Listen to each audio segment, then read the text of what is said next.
Extrait numéro 100. Qu'avez-vous à dormir? Levez-vous et priez pour ne pas entrer en tentation. La réflexion qui suit m'est venue suite à ma rencontre inopinée avec un chrétien très pratiquant qui avait eu l'air de comprendre l'intérêt de mes recherches au point qu'il figure sur mon carnet d'adresses, mais qui hier, après m'avoir tout de même salué en me rencontrant à l'improviste, sans davantage s'attarder, est aussitôt reparti comme si j'étais pour lui un parfait étranger. Qu'est-ce qui est le plus important?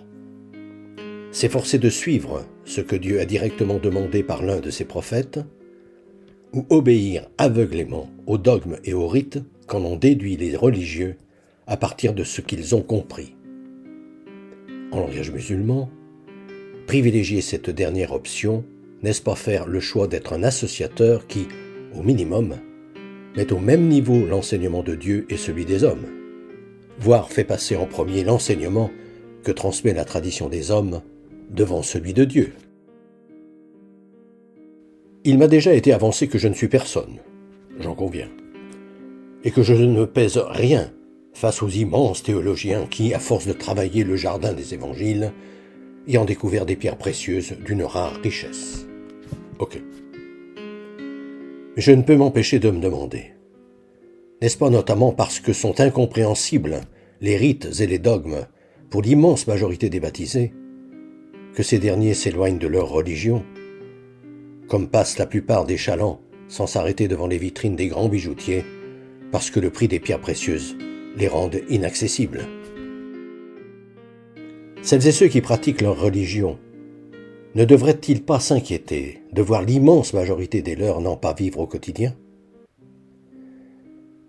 Et si ce raté de la religion chrétienne, qui, en réduisant la majorité de ses adeptes à ne se manifester comme tels que sur le seul plan culturel, à l'occasion des mariages, baptêmes, première communion et enterrement, a donc échoué dans son dessein de les faire vivre de son message d'amour, était la cause réelle du malheur du monde.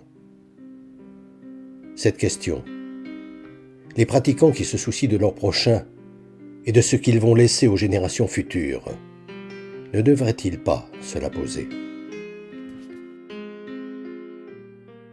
Depuis des années, environ une fois par mois, j'envoie une lettre d'information spirituelle à tout mon carnet d'adresses.